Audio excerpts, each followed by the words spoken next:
Hey everybody, this is DPG, and this is going to be another Raid Shadow Legends video. Today we're going to be talking about the baddest man on the planet. That's right, Bad-El-Kazar. Bad-El-Kazar, Force Affinity Undead. He is the best healer in the game. SS tier, can be fitted in any dungeon, fitted in anywhere in the game except Arena. I've seen him work in Arena, but he has to be specially tuned. Let's take a look. All right, Dark Sphere attacks all enemy, heals this champion and all allies by 20% of the damage inflicted. Now, you may want to go ahead and build him high crit damage, thinking you're going to get a ton of heals. You're not. It's good. It's a nice little bonus, but that's not what he's known for, and that's not what we should worry about. Malice. Honestly, the only thing you need to book out of his entire kit is this. If you can get Malice booked to a three turn cooldown, you're set. But it removes all debuffer. Places 2 continuous heals. That's 30% of your hit points every tick. Places 5% debuffs on all enemies for 2 turns. This skill is a clan boss killer. He is excellent there. And then you get Prey Upon. All allies inflict 20% more damage against targets under poison. Doesn't matter if he places the poison, doesn't matter who places the poison. 20% extra damage. Let that sink in. A Royal Guard, a Cold Heart, hitting Spider or hitting a Dragon or someone of that nature, whatever they do, add 20% to it. That's just crazy. The aura, crit rates all battles, 25%. You can build teams around him just for that if you wanted to, but honestly, this Prey Upon and Malice, combine those two and you have SS tier, like top 10 champions in the game, no questions about it. See how I have mine built out in masteries. I have mine in a dungeon build. I'm pretty conservative. Extra crit rate, extra crit damage. Gonna get increased damage when targets hurt. I mean, nothing out of the ordinary here, really. Support tree, accuracy. You do need accuracy for his poisons to land. So I do recommend accuracy. I am not crazy about unless you're going into the arena. Again, I don't recommend him in the arena. That's the only place I don't recommend him. Of course, going for Lord of Steel, just a little bit extra buffs for my stats.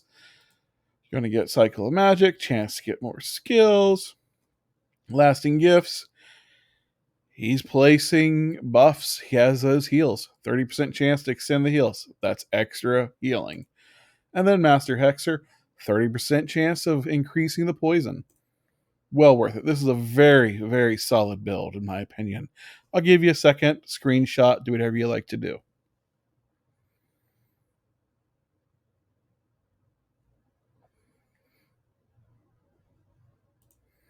All right, let's take a look at his artifacts. I have him built out higher health than you probably need. I'm actually using him as my tank in Spider's 20. With miscreated monster shields and that, no one's bringing him down.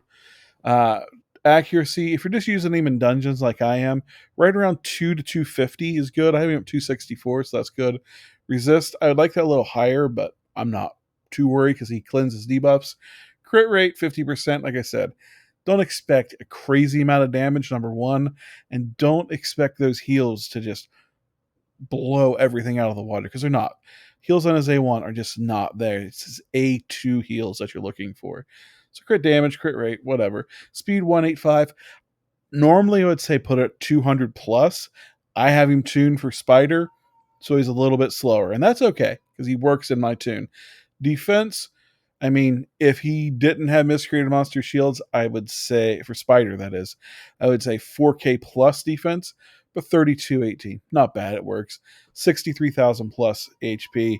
I mean, you'll see how it works. It works very, very well. Artifacts, I mean, extra hit points and speed. That's about all I'm worried about. So going for defense, going for hit points, and going for speed. That's really what I'm looking for. Accuracy banner. I mean, has speed substat, but I was really looking for that defense subset, defense neck, and defense rings. So originally I had him built for Clan Boss, but that was before I got my unkillable team going. And in Clan Boss, you would want with speed tunes right, but you would want 4K plus defense. So you need to just think about that if you want to put him in Clan Boss. Think right around 4K defense. Let's take a look at him in dungeons because he does work, son. There's no other way to put it. He does work in dungeons. I mean, anywhere from the Fire Knight to every single one of the keeps, he does work. I'll show you what I mean in spiders, how he's my absolute beast of a tank. And he works. It works. Put that on slow.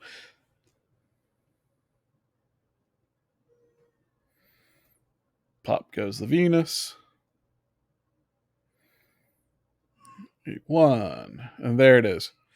There's that shield. Look at that shield. Miscreated monster. As I said in a previous video, he is a legendary in all but name. And he would be A plus legendary. He's great.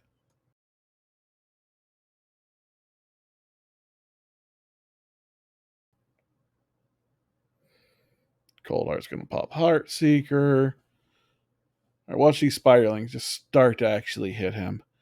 Even without the ally protect. And there's that shield, the hit points I was talking about, the heal. Nothing. Nothing special. And you're looking at 200 across the board from all the Spiderlings. It's 20% of his damage. He's not a big time damage dealer when it comes to A1 abilities. His A2 is what you want. Again, 200 to 400 across the board, depending on who he hit. Nothing crazy.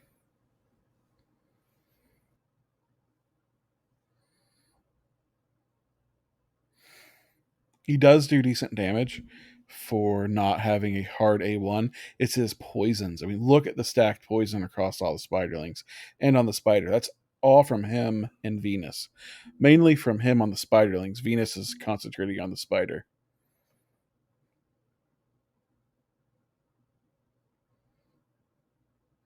Again, 200 plus healing per hit. So 12 Spiderlings, 200. That's what? 2,400 healing per turn. Nothing crazy. But he did 8K in damage, which is acceptable for basically just putting out poisons. Someone that you should really, I like that banner, should, oh no. So, well, someone you should really consider building out if you get him. Like, he needs books only in his A2. Take a look at his second best dungeon, actually, which is surprisingly Ice Golem Peaks. He's going to be a strong, strong carry in Ice Golems. One of, if not the best carries. I personally go for Sir Nick over Miscreated Monster just because he's built differently and comes with a natural build shield set already on him from my arena team. So that's why I switched out Miscreated Monster for Sir Nick, but both work very well.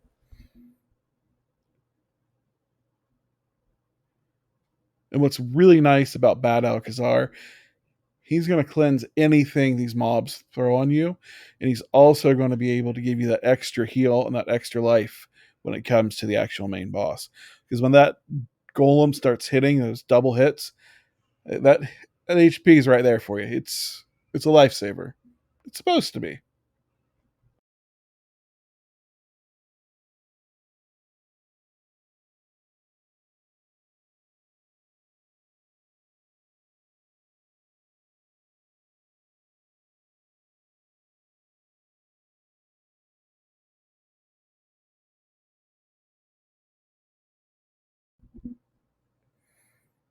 And just imagine, there's 20% extra damage coming from my Rotos because it was the Maw had poison on it. So there's another extra 20%, 317,000 from Rotos. 20% of that is from Bad-El-Kazar's passive. See if we can watch it proc. Prey upon. Bloop. Prey upon. Bloop. That's an extra 20% damage, man, just for having him in your team and having someone poisoned. That alone makes him viable in every single dungeon.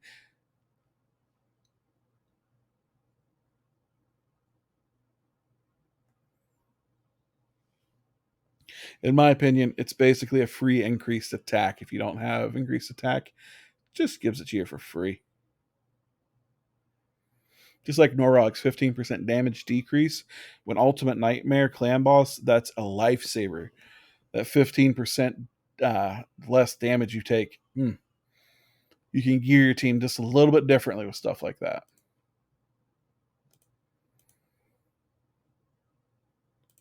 As I said, he works everywhere. I can put him in Fire Knight if I want to. He can solo Minotaurs. Mine's not built to solo the Minotaur, but he can solo the Minotaur if he's built correctly. He can. He's unbelievable. He is top 10 character in the game, no questions asked. So let's go through and do his reviews just real quick. I mean, hard to pass up Bad-El-Kazar. If you got him, feel lucky. If you don't, want him because he is top 10, no questions asked. Campaign locations, 5 out of 5. Clan boss, 5 out of 5. Spider's Den, 5 out of 5.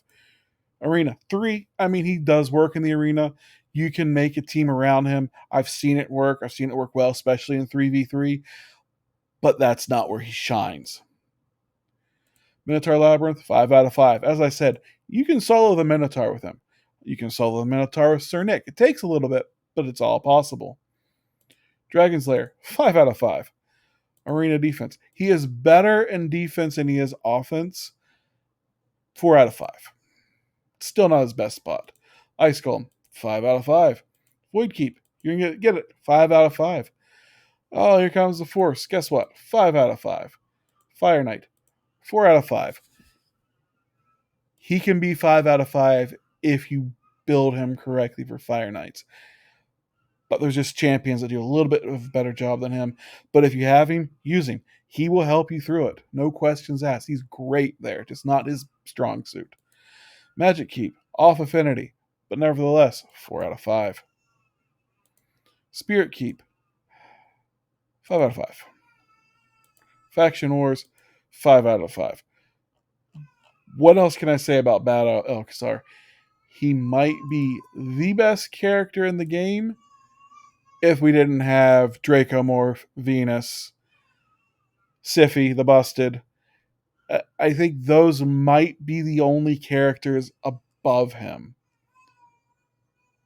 Yeah. So honestly, if you have him, feel happy. If you don't have him, be envious and want him. Because I wanted him for the longest time. And when I got him, I did the happy dance. So again, this is DPG. Like, share, subscribe to the video. All views are appreciated and all comments are appreciated. Have a great day, guys.